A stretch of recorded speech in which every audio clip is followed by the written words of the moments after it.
Hi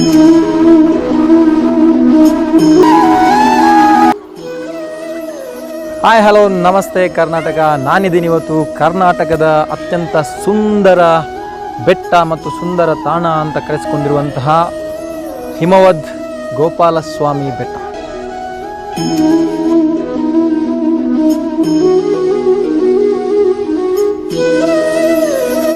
Chamarajanagar ಜಿಲ್ಲೆಯ ಗುಂಡ್ಲುಪೇಟೆ ತಾಲೂಕಿನಲ್ಲಿರುವ ಒಂದು ಪ್ರಕೃತಿ ದತ್ತಮಯವಾಗಿ ರೂಪುಗೊಂಡಿರುವ ಈ ಒಂದು ದೇವಸ್ಥಾನ ನಿಜವಾಗ್ಲೂ ಐ ಥಿಂಕ್ ಪ್ರತಿಯೊಬ್ಬರು ಕೂಡ ಈ ಒಂದು ಸ್ಥಾನಕ್ಕೆ ವಿಸಿಟ್ ಕೊಡಲೇಬೇಕು. So let us begin. ಇವತ್ತಿನ ಬ್ಲಾಗನ್ನು ಸ್ಟಾರ್ಟ್ ಮಾಡುವ. ಯಾವ ಥರ ಈ ಒಂದು ಪ್ರಕೃತಿಯಿಂದ ಮತ್ತು ಈ ಒಂದು ಸುಂದರ ಪರಿಸರದ ನಡುವೆ ರೂಪುಗೊಂಡಿರುವ ಈ ದೇವಸ್ಥಾನ ಹೇಗಿದೆ ಮತ್ತು ಹಿಮವದ್ ಗೋಪಾಲಸ್ವಾಮಿ ಬೆಟ್ಟ ಅಂತ ಹೆಸರಿಗೆ ಬಂತು. Let us begin. ಬನ್ನಿ ಫ್ರೆಂಡ್ಸ್, ನಾನಂತೂ ತುಂಬ ಎಕ್ಸೈಟ್ ಆಗಿದ್ದೀನಿ. ಈ ಒಂದು ಪ್ಲೇಸನ್ನು, ಈ ಒಂದು ಪ್ರಕೃತಿ ದತ್ತಮಯವಾಗಿರುವಂಥ ಈ ಒಂದು ಜಾಗವನ್ನು ನೋಡಿ ಮನಸ್ಸಿಗೆ ತುಂಬ ಖುಷಿಯಾಗಿದೆ. ಅದರ ಜೊತೆ ಈ ಒಂದು ದೇವಾಲಯದ ಬಗ್ಗೆ ಒಂದಷ್ಟು ಮಾಹಿತಿಯನ್ನು ನಿಮ್ಮ ಜೊತೆ ಶೇರ್ ಮಾಡ್ತಾ ಇದ್ದೇನೆ. ಫ್ರೆಂಡ್ಸ್, ಈ ಒಂದು ದೇವಾಲಯವನ್ನು ನಿರ್ಮಾಣ ಮಾಡಿದ್ದು ಸುಮಾರು 13ನೇ ಶತಮಾನದಲ್ಲಿ ಅಂತ ನಮಗೆ ಇತಿಹಾಸದ ಪುಟವನ್ನು ತೆರೆದಾಗ ಮಾಹಿತಿ ಒಂದು ಗೋಚರ ಆಗುತ್ತೆ. ಇದನ್ನು ನಿರ್ಮಾಣ ಮಾಡಿದ್ದು ಹೊಯ್ಸಳರ ರಾಜ ಚೋಳ. ತದನಂತರ ಇದನ್ನು ಮೈಸೂರು ರಾಜರ ಆಳ್ವಿಕೆಯಲ್ಲಿ ಅಭಿವೃದ್ಧಿ ಮಾಡಲಾಗುತ್ತೆ.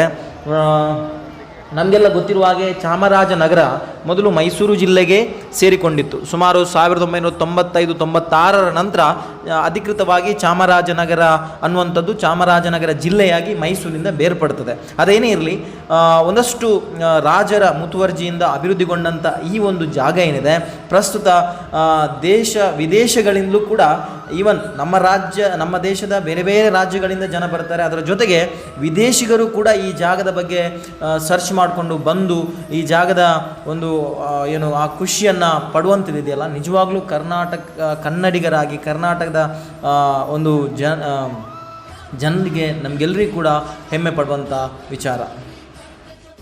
ಓಕೆ, ಇನ್ನೂ ಸ್ಪೆಷಾಲಿಟಿ ಏನು ಅಂತ ನೋಡೋದಾದರೆ ಈ ದೇವಾಲಯದ ಹೆಸರು ಹಿಮವದ್ ಗೋಪಾಲಸ್ವಾಮಿ ದೇವಸ್ಥಾನ ಅಥವಾ ಬೆಟ್ಟ ಅನ್ನುವಂಥದ್ದು. ಒಂಥರ ನಮಗೆ ಇದನ್ನು ಕೇಳಬೇಕಾದ್ರೇ ಸ್ವಲ್ಪ ಏನೋ ಡಿಫ್ರೆಂಟ್ ಹೆಸರು ಅಂತ ಅನಿಸ್ತದೆ. ಹಿಮವದ್, ಎಸ್ ಎಕ್ಸಾಕ್ಟ್ಲಿ, ಹಿಮ ಅನ್ನುವಂತಂದರೆ ಇಲ್ಲಿ ಮಂಜು ಅನ್ನುವಂಥದ್ದು ಈ ದೇವಸ್ಥಾನವನ್ನು ಕವರ್ ಮಾಡ್ತದೆ. ಹೇಗೆ ದಿನದ 24x7 ಆ್ಯಂಡ್ 365 ದಿವಸ ಕೂಡ ಇಲ್ಲಿ ಹಿಮ ತಪ್ಪಿದ್ದಲ್ಲ ಅನ್ನುವಂಥದ್ದು ಇಲ್ಲಿಯ ಜನರ ಮತ್ತು ಇಲ್ಲಿಯ ಭಕ್ತಾದಿಗಳ ಒಂದು ಅಭಿಪ್ರಾಯ. ಆದರೆ ಸದ್ಯಕ್ಕೆ ನಮ್ಮ ಪ್ರಕೃತಿ ಕೆಲವೊಂದು ವಿಚಾರಗಳಿಂದ ಕೋಪಗೊಂಡಿರುವ ಕಾರಣ ಕೆಲವೊಂದು ಸಮಯದಲ್ಲಿ ಇಲ್ಲಿ ಹಿಮದ ಗೋಚರ ಆಗುವುದಿಲ್ಲ. ಆದರೆ ಮುಂಜಾನೆಯ ಸಮಯದಲ್ಲಿ ಮತ್ತು ಸಂಜೆ ಇಲ್ಲಿ ಒಂದು 6-5:30 ನಂತರ, ಮುಂಜಾನೆ 6-6:30 ಅಥವಾ 5-5:30 ಸಮಯದಲ್ಲಿ ನಿಮಗೆ ಈ ಗೋಪಾಲಸ್ವಾಮಿ ಬೆಟ್ಟದ ಎಲ್ಲ ತಪ್ಪಲಿನಲ್ಲೂ ಅಥವಾ ಸುತ್ತಮುತ್ತ ಈ ಮಂಜಿನ ಏನು ಆ ಒಂದು ಪ್ರಕೃತಿಯ ವಿಜೃಂಭಣೆಯ ಆರಾಧನೆ ಏನಿದೆ, ದೇವರನ್ನು ನಿಜವಾಗ್ಲೂ ಕಣ್ತುಂಬಿಸಿಕೊಳ್ಳುವುದಕ್ಕೆ ಅದಕ್ಕಿಂತ ದೊಡ್ಡ ಸಂತಸ ಬೇಡ ಅಂತ ಹೇಳ್ಬೋದು. ಹಾಗಾಗಿ ಹಿಮವದ್ ಸದಾ 365 ದಿವಸ ಕೂಡ ದೇವರನ್ನು ಹಿಮದಿಂದ ಆವರಿಸಿಕೊಂಡಿರುವ ಕಾರಣ ಅದು ಹಿಮವದ್ ಗೋಪಾಲಸ್ವಾಮಿ ಬೆಟ್ಟ ಅಂತ ಹೆಸರು ಬಂದಿದೆ ಅನ್ನೋದು ಇಲ್ಲಿಯ ಜನರ ಮತ್ತು ಒಂದಷ್ಟು ಹಿರಿಯರ ಅಭಿಪ್ರಾಯ. ಇನ್ನೊಂದಷ್ಟು ಹೆಸರು ಇದೆ ಈ ಬೆಟ್ಟಕ್ಕೆ. ಗೋವರ್ಧನಗಿರಿ ಬೆಟ್ಟ ಅಂತ ಮೊದಲು ಹೆಸರಿತ್ತಂತಂದರೆ ಈ ಬೆಟ್ಟ ಅಥವಾ ಈ ಒಂದು ಪ್ರದೇಶ ಏನಿದೆ, ದೂರದಿಂದ ನೋಡುವಾಗ ಒಂದು ಗೋವು ಅಂದರೆ ಹಸುವಿನ ಥರ ಸಿಗ್ತಾ ಇತ್ತು. ಹಾಗಾಗಿ ಅದು ಗೋವರ್ಧನಗಿರಿ ಬೆಟ್ಟ ಅಂತ ಕರೆಯಲ್ಪಡ್ತಿತ್ತು. ಮತ್ತು ಅದು ಇಲ್ಲಿಯ ದೇವರು ಸಂತಾನ ಭಾಗ್ಯವನ್ನು ಕರುಣಿಸುವುದರಲ್ಲಿ ಅಂದರೆ ಒಂದು ಪ್ರಾರ್ಥನೆ ಮಾಡಿದಾಗ ಸಂತಾನ ಭಾಗ್ಯವನ್ನು ದಂಪತಿಗಳಿಗೆ ಕರುಣಿಸ್ತಾರೆ ಅನ್ನುವಂಥ ನಂಬಿಕೆಯಿಂದ ಸಂತಾನ ಗೋಪಾಲಸ್ವಾಮಿ ಅನ್ನುವಂಥ ಹೆಸರಿಂದ ಕೂಡ ಈ ದೇವಾಲಯವನ್ನು ಕರೀತಾರೆ.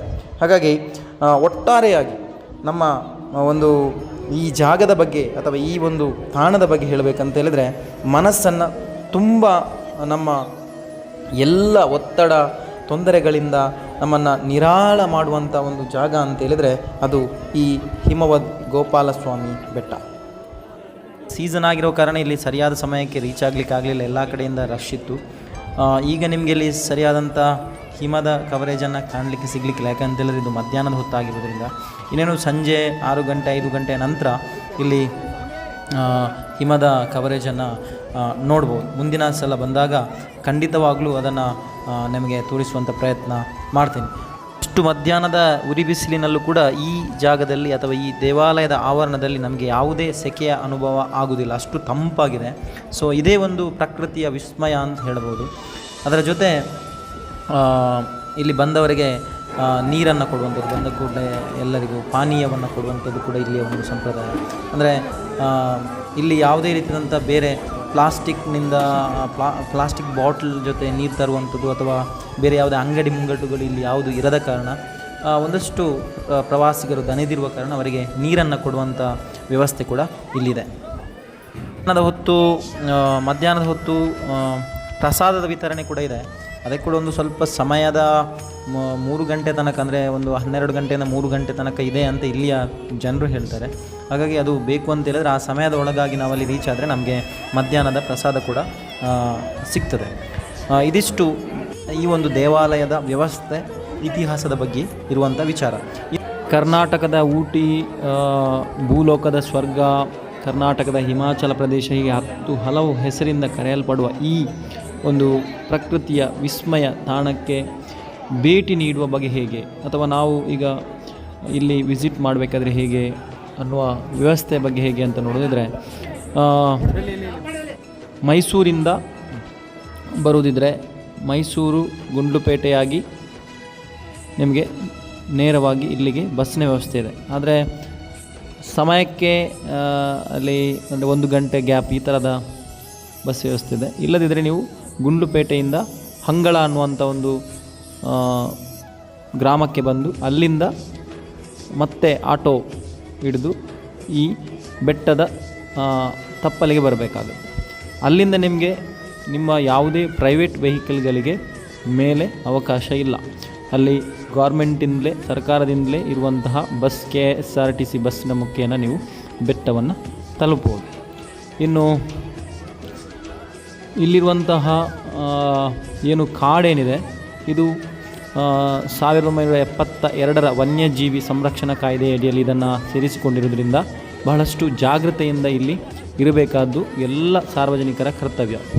ಅತ್ಯಂತ ಹೆಚ್ಚು ಹುಲಿಗಳು ಇರುವಂಥ ಜಾಗದ ಅಥವಾ ಬೆಟ್ಟದ ಆವರಣದಲ್ಲಿ ಇರುವಂತಹ ಜಾಗ ಇದೆ. ಅಂದರೆ ಇದು ಬಂಡೀಪುರ ಸಂರಕ್ಷಿತ ಅರಣ್ಯ ಪ್ರದೇಶಕ್ಕೆ ಸೇರಿರುವಂಥ ಜಾಗ ಆಗಿರೋದ್ರಿಂದ ನಮ್ಮ ಸುರಕ್ಷತೆಯನ್ನು ನಾವು ಕಡ್ಡಾಯವಾಗಿ ಪಾಲಿಸಲೇಬೇಕಾಗುತ್ತೆ. ಅದರ ಜೊತೆಗೆ ಇಲ್ಲಿ ಯಾವುದೇ ರೀತಿಯಿಂದ ಪ್ಲಾಸ್ಟಿಕ್ ಬಾಟ್ಲ್ ಆಗಿರ್ಬೋದು ಅಥವಾ ಪ್ಲಾಸ್ಟಿಕ್ನಿಂದ ಇರುವಂಥ ಯಾವುದೇ ಐಟಮನ್ನು ಕೊಂಡೋಗಲಿಕ್ಕೆ ನಮಗೆ ಅವಕಾಶ ಇಲ್ಲ. ಅದಂತೂ ಪಕ್ಕ. ಮೊದಲೆಲ್ಲ ಈ ಥರದ್ದೆಲ್ಲ ರೂಲ್ಸ್ ಎಲ್ಲ ಇರಲಿಲ್ಲ ಅಂತ, ಯಾಕೆಂತೆಲ್ಲ ಜನರು ಅದನ್ನು ಏನು ಟೇಕ್ ಇಟ್ ಫಾರ್ ಗ್ರಾಂಟೆಡ್ ಮಾಡಿರೋ ಕಾರಣ ಈಗೆಲ್ಲ ರಿಸ್ಟ್ರಿಕ್ಟ್ ಮಾಡಿದ್ದಾರೆ. ತುಂಬ ಖುಷಿ ಇದು. ಈ ಥರ ಮಾಡಿದಾಗಲೇ ಆ ಒಂದು ಪ್ರವಾಸಿ ತಾಣಕ್ಕೆ ನಿಜವಾದ ಮೌಲ್ಯ ಬರುವಂಥದ್ದು. ಓಕೆ, ಇನ್ನೂ ಡೀಟೇಲ್ ಆಗಿ ಹೇಳಬೇಕಂತ ಹೇಳಿದರೆ, ನಾವು ಮೈಸೂರಿನಿಂದ ಗುಂಡ್ಲುಪೇಟೆಯಿಂದ ಹಿಮವದ್ ಸ್ವಾಮಿ ಬೆಟ್ಟದ ತಪ್ಪಲಿಗೆ ಬರ್ತೀವಿ. ಅಲ್ಲಿಂದ ಬಸ್ಸಿನ ವ್ಯವಸ್ಥೆ ಇದೆ. ಆ ಬಸ್ಸಿನ ವ್ಯವಸ್ಥೆ ಕೂಡ ಅಷ್ಟೇ ಸೀಸನ್ ಟೈಮಲ್ಲಿ ಬಂದರೆ, ಸ್ಯಾಟರ್ಡೆ ಸಂಡೇ ಈ ಥರ ಎಲ್ಲ ಬಂದರೆ ನಮಗೆ ಹೆವಿ ರಶ್ ಇರುತ್ತೆ. ನೀವೊಂದು 2 ರಿಂದ 3 ಗಂಟೆ ಕ್ಯೂ ನಿಲ್ಲಬೇಕಾಗುತ್ತೆ. ಸೊ ಅದರ ಬಗ್ಗೆ ಎಲ್ಲ ವಿಡಿಯೋ ಫುಟೇಜನ್ನು ಹಾಕಿದ್ದೀನಿ, ಅದನ್ನು ಗಮನಿಸ್ಕೊಳ್ಳಿ. ಡೇ ಅಂದರೆ ವೀಕ್ ಡೇಸಲ್ಲಿ ಬರೋದಿದ್ದರೆ ನಿಮಗೆ ಯಾವುದೇ ಸಮಸ್ಯೆ ಆಗಲಿಕ್ಕಿಲ್ಲ, ತುಂಬ ರಶ್ ಆಗೋದಿಲ್ಲ. ನೆಕ್ಸ್ಟ್, ಎಷ್ಟು ಬೇಗ ಬಂದು ನಾವು ತಲುಪ್ತೀವೋ ಅಷ್ಟು ನಮಗೆ ಸುಂದರವಾದಂಥ ವ್ಯೂ ಪಾಯಿಂಟ್ ಇಲ್ಲಿ ಸಿಗ್ತದೆ. ಅಂದರೆ ಬೆಳಗಿನ ಜಾವ ಮುಂಜಾನೆ ಬಂದರೆ ಬೆಸ್ಟ್ ಅಂತ ಹೇಳ್ಬೋದು. ಇವನ್ ಸಮಯದ ಅಂದರೆ ಸಂಜೆ 4:30-5 ಗಂಟೆಯ ನಂತರ ಬೆಟ್ಟದ ಆ ಒಂದು ದೇವಸ್ಥಾನಕ್ಕೆ ಹೋಗಲಿಕ್ಕೆ ಅವಕಾಶ ಇಲ್ಲ. ಅಂದರೆ ತಪ್ಪಲಿನಿಂದಲೇ ಸ್ಟಾಪ್ ಮಾಡ್ತಾರೆ, ಗೇಟನ್ನು ಕ್ಲೋಸ್ ಮಾಡ್ತಾರೆ. ಇನ್ನೇನಿದ್ರು ಮತ್ತೆ ಅಲ್ಲಿಂದ ರಿಟರ್ನ್ ಬರೋದು ಮಾತ್ರ. ಯಾರೆಲ್ಲ ಹೋಗಿದ್ದಾರೆ ಅವರನ್ನು ರಿಟರ್ನ್ ಕರ್ಕೊಂಡು ಬರುವಂಥ ವ್ಯವಸ್ಥೆ 6 ಗಂಟೆ 6:30 ತನಕ ಇರ್ತದೆ. ಅದರ ನಂತರ ಕ್ಲೋಸ್. ಬಿಕಾಸ್ ಅಲ್ಲಿ ಎಲ್ಲ ವನ್ಯಜೀವಿಗಳು, ಆನೆ ಇರ್ಬೋದು, ಹುಲಿ ಇರ್ಬೋದು, ಇದೆಲ್ಲ ಆ ಪ್ರದೇಶದಲ್ಲಿ ಓಡಾಡುವ ಕಾರಣ ಅವಕ್ಕೆ ತೊಂದರೆ ಆಗಬಾರ್ದು ಅನ್ನೋದಕ್ಕೋಸ್ಕರ ಈ ವ್ಯವಸ್ಥೆಯನ್ನು ಮಾಡಲಾಗಿದೆ. ಫ್ಯಾಮಿಲಿ ಜೊತೆ ಹೋಗ್ತೀರಿ, ಸಣ್ಣ ಮಕ್ಕಳನ್ನು ಜೊತೆ ಕರ್ಕೊಂಡು ಹೋಗ್ತೀರಿ ಅಂತ ಹೇಳಿದ್ರೆ ನಿಮಗೆ ಬೇಕಾದಂಥ ಒಂದು ಉಪಹಾರದ ವ್ಯವಸ್ಥೆಯನ್ನು ಮಾಡಿಕೊಂಡು ದೇವಸ್ಥಾನಕ್ಕೆ ಭೇಟಿ ಕೊಡಿ. ಯಾಕಂತೇಳಿದರೆ ಅಲ್ಲಿ ದೇವಸ್ಥಾನದ ಸುತ್ತಮುತ್ತ ಅಥವಾ ಆ ಆವರಣದಲ್ಲಿ ನಿಮಗೆ ಯಾವುದೇ ರೀತಿಯಾದಂತಹ ಅಂಗಡಿ ಮುಂಗಟ್ಟುಗಳು, ಹೋಟೆಲ್ ಯಾವುದೂ ವ್ಯವಸ್ಥೆ ಇಲ್ಲ. ಕೆಳಗಡೆ ಇದೆ, ತಪ್ಪಲಿನಲ್ಲಿದೆ. ಅಲ್ಲಿಂದ ನೀವು ಮತ್ತೆ 6 ಕಿಲೋಮೀಟ್ರ್ ಹೋಗಿ ಅಲ್ಲಿ ದೇವರ ದರ್ಶನ ಪಡೆದು ಮತ್ತೆ ರಿಟರ್ನ್ ಬರಬೇಕಾದ್ರೆ ಇಟ್ ಟೇಕ್ಸ್ ಅದೊಂದು 1-1.5 ಗಂಟೆ 2 ಗಂಟೆ ಸಮಯ ತೆಗೆದುಕೊಳ್ಳುವ ಕಾರಣ ಸಣ್ಣ ಮಕ್ಕಳೆಲ್ಲ ಇದ್ದರೆ ಅದಕ್ಕೆ ಬೇಕಾದಂಥ ವ್ಯವಸ್ಥೆಯನ್ನು ನೀವು ಮಾಡ್ಕೊಂಡು ಹೋಗಬೇಕಾದದ್ದು ನಮ್ಮ ಮುಂಜಾಗ್ರತಾ ಕ್ರಮ. ಓಕೆ, ಇತ್ತೀಚಿನ ವರ್ಷಗಳಲ್ಲಿ ಇದು ತುಂಬ ಪ್ರಾಮುಖ್ಯತೆಯನ್ನು ಪಡೆಯುತ್ತಿದೆ. ಬೇರೆ ಬೇರೆ ಕಡೆ ಜನರು ಇದಕ್ಕೆ ವಿಸಿಟ್ ಕೊಡ್ತಾ ಇದ್ದಾರೆ. ಆದರೆ ತುಂಬ ಖುಷಿ ಇದೆ, ನಮ್ಮ ಕರ್ನಾಟಕದಲ್ಲಿ ಇಂಥ ಒಂದು ರಮ್ಯ ಮನೋಹರವಾದಂತಹ ಪ್ರಕೃತಿದತ್ತವಾದಂಥ ಒಂದು ಜಾಗ ಇದೆ. ಖುಷಿಯಾಗುತ್ತೆ ನೋಡೋದಕ್ಕೆ, ವಿಸಿಟ್ ಮಾಡೋದಕ್ಕೆ, ಮನಸ್ಸಿಗೆ ನೆಮ್ಮದಿ ಇದೆ. ಆದರೆ ಒಂದು ಸ್ವಲ್ಪ ಬೇಜಾರೇನಂತೇಳಿದ್ರೆ ನಮ್ಮವರೇ ಅಂದರೆ ಜನರು ಏನು ಹೋಗ್ತಾರೆ ಅವರೇ ಅಲ್ಲಿ ಕೆಲವೊಂದು ಅವ್ಯವಸ್ಥೆಯನ್ನು ಮಾಡ್ತಾರೆ. ಬಸ್ಸಲ್ಲಿ ಬೇಕಾಬಿಟ್ಟು ರಶ್ ಮಾಡುವಂಥದ್ದು ಇರ್ಬೋದು, ಅಥವಾ ಏನು ಕಾರಣ ಇಲ್ಲದೆಯೇ ಅಲ್ಲಿ ಏನು ಅವ್ಯವಸ್ಥೆಯನ್ನು ಮಾಡಲಿಕ್ಕೆ ಕ್ಯೂ ಇದ್ದರೆ ಆ ಕ್ಯೂವನ್ನು ತಪ್ಪಿಸಿ ಹೋಗುವಂಥದ್ದು, ಅಥವಾ ಅಲ್ಲಿರುವಂಥ ಯಾವುದೋ ಅಧಿಕಾರಿಗಳ ಜೊತೆ ನಾವು ರೇಗಾಡುವಂಥದ್ದು, ವ್ಯವಸ್ಥೆ ಬಗ್ಗೆ ಅಂದರೆ ನಾವು ಜನರೇ ಮಾಡ್ಕೊಂಡಿರುವಂಥ ವಿಚಾರ. ಇನ್ನೂ ಏನಂತೇಳಿದ್ರೆ ಅಲ್ಲಿ ಬೆಟ್ಟದ ತಪ್ಪಲಿನಲ್ಲಿರುವಂಥ ಅಂಗಡಿ ಮುಂಗಟ್ಟುಗಳ ಎದುರುಗಡೆ ಇರುವಂಥ ಅವ್ಯವಸ್ಥೆ ಯಾವ ಥರ ಅಂತೇಳಿದ್ರೆ ಎಲ್ಲ ಕಸ ಕಡ್ಡಿಗಳನ್ನು ಹಾಕುವಂಥದ್ದು. ಸೊ ಇದೆಲ್ಲ ಏನು first expression is the best expression ಅನ್ನುವ ಹಾಗೆ ಜನರನ್ನು ಒಂದು ಕ್ಷಣ ನಮಗೆಲ್ಲ ಸ್ವಲ್ಪ ಬೇಸರ ಕೊಡ್ತದೆ. ಅಂದರೆ ಹೋಗ್ಬೇಕಾದ್ರೆ ಅಯ್ಯೋ ಯಾಕೆ ಸರ್ಕಾರ ಇದರ ಬಗ್ಗೆ ಗಮನ ಹರಿಸ್ತಾ ಇಲ್ಲ ಹೀಗೆ. ಅಂದರೆ ಎಲ್ಲವನ್ನು ಸರ್ಕಾರ ನೋಡಿದರೆ ಮತ್ತು ನಾವೇನಕ್ಕೆ? ಅಂದರೆ ಕೆಲವೊಂದು ಸಾಮಾನ್ಯ ಜ್ಞಾನವನ್ನು ನಾವು ನೋಡಿಕೊಂಡು ಏನು ಮಾಡ್ಬೋದು, ಈ ಒಂದು ಯಾತ್ರೆಯನ್ನು ಅಥವಾ ಈ ಒಂದು ಜಾಗವನ್ನು ಭೇಟಿ ಮಾಡ್ಬೋದು. ನೋಡಿ ಇಲ್ಲಿ ನೀವು ಎಲ್ಲ ಪಾರ್ಕಿಂಗ್ ವ್ಯವಸ್ಥೆ ಇದೆ. ಇಲ್ಲಿ ಕ್ಯೂ ನಿಲ್ತೀವಿ ನಾವು. ಇಲ್ಲಿಂದ ಮತ್ತೆ ಬಸ್ ಅಲ್ಲಿ ನಿಮಗೆ ಕಾಣಿಸುತ್ತೆ, ಅಲ್ಲಿ ಗೇಟ್ ಹತ್ರ ಬಸ್ ಇದೆ. ಆ ಬಸ್ಸನ್ನು ಹಿಡಿದು ನಾವು ಅಲ್ಲಿಂದ ಮತ್ತೆ ದೇವಸ್ಥಾನಕ್ಕೆ ಭೇಟಿ ಕೊಡ್ತೀವಿ. ನೋಡಿ ಎಷ್ಟು ರಶ್ ಆಗುತ್ತೆ ಅಂತಿಲ್ಲ. ನಾವೊಂದು ಆಲ್ಮೋಸ್ಟ್ 2-2.5 ಗಂಟೆ ಕ್ಯೂ ಅಲ್ಲಿ ನಿಂತಿದ್ವಿ. ಮತ್ತೆ ಅಲ್ಲಿಂದ ಬಸ್ ಆಲ್ಮೋಸ್ಟ್ 10 ಗಂಟೆ 11 ಗಂಟೆಗೆ ತಪ್ಪಲಿನಲ್ಲಿದ್ದವರು ರಿಟರ್ನ್ ಬರಬೇಕಾದ್ರೆ 4-4:15 ಗಂಟೆ ಹೊತ್ತಾಗಿದೆ. ಸೊ ಇದಿಷ್ಟು ಡಿಟೇಲ್ ಆಗಿ ನಾನು ಕೊಟ್ಟಿರುವಂಥ ಇನ್ಫಾರ್ಮೇಷನ್. ಓಕೆ, ಇವೆಲ್ಲ ಪಾರ್ಕಿಂಗ್ ಹತ್ರ ಅಂದರೆ ತಪ್ಪಲಿನಲ್ಲಿರುವಂಥ ಗೇಟ್ ಹತ್ರ ಇರುವಂಥ ಎಲ್ಲ ಶಾಪ್. ಇಲ್ಲಿ ನೀವೇನಾದರೂ ಜ್ಯೂಸ್ ಅಥವಾ ತಿಂಡಿ ಏನಾದ್ರು ತಿನ್ನೋದಿದ್ರೆ ಇಲ್ಲಿ ತಿನ್ಕೋಬೋದು. ಮೇಲೆ ಯಾವುದೇ ರೀತಿಯಾದಂಥ ಅಂಗಡಿ ಅಥವಾ ಹೋಟೆಲ್ ಯಾವುದಿಲ್ಲ. ಸೊ ಇವಿಷ್ಟು ಈ ಒಂದು ಹಿಮವದ್ ಗೋಪಾಲಸ್ವಾಮಿ ಬೆಟ್ಟದ ಬಗೆಗಿನ ಒಂದು ಯಾವ ಥರ ನಾವು ಭೇಟಿ ಕೊಡ್ಬೋದು ಅನ್ನೋದರ ಬಗ್ಗೆ ಸಂಪೂರ್ಣವಾಗಿ ಮಾಹಿತಿ ನೀಡಿದ್ದೇನೆ. ಇನ್ನೇನಾದರೂ ಇಲ್ಲಿರುವಂಥ ವ್ಯವಸ್ಥೆ ಬಗ್ಗೆ ಏನಾದರೂ ಅಥವಾ ಇಲ್ಲಿ ಇರುವಂಥ ಯಾವುದಾದ್ರೂ ಮಾಹಿತಿ ಮಿಸ್ ಆಗಿದರೆ ಡಿಸ್ಕ್ರಿಪ್ಷನಲ್ಲಿ ಕೊಟ್ಟಿರ್ತೀನಿ. ದಯವಿಟ್ಟು ನೋಡಿಕೊಂಡು ನೀವು ಕೂಡ ಈ ಒಂದು ಅದ್ಭುತವಾದಂಥ ಒಂದು ಜಾಗಕ್ಕೆ ಭೇಟಿ ನೀಡಿ ನಿಮಗೂ ಕೂಡ ಖುಷಿ ಆಗ್ಬೋದು ಅಂತ ಹೇಳ್ತಾ thank you for watching. And once again video ಇಷ್ಟ ಆದರೆ ಲೈಕ್ ಮಾಡಿ, ಶೇರ್ ಮಾಡಿ, ಕಮೆಂಟ್ ಮಾಡಿ. ಇಷ್ಟ ಆಗಿಲ್ಲ ಅಂದರೆ ಡಿಸ್ಲೈಕ್ ಮಾಡಿ. ಆ್ಯಂಡ್ ಮೋರ್ ಓವರ್ ಫಸ್ಟ್ ನೋಡೋದಿದ್ದರೆ ದಯವಿಟ್ಟು ಸಬ್ಸ್ಕ್ರೈಬ್ ಮಾಡಿ ಅಂತ ಹೇಳ್ತಾ thank you one and all. ಮತ್ತೊಂದು ಬ್ಯೂಟಿಫುಲ್ ಬ್ಲಾಗ್ ಜೊತೆ ಅಥವಾ ಯಾವುದಾದ್ರೂ ಒಂದು ಇನ್ಫಾರ್ಮೇಷನ್ ಜೊತೆ ಭೇಟಿ ಆಗ್ತೀನಿ. ನಮಸ್ಕಾರ.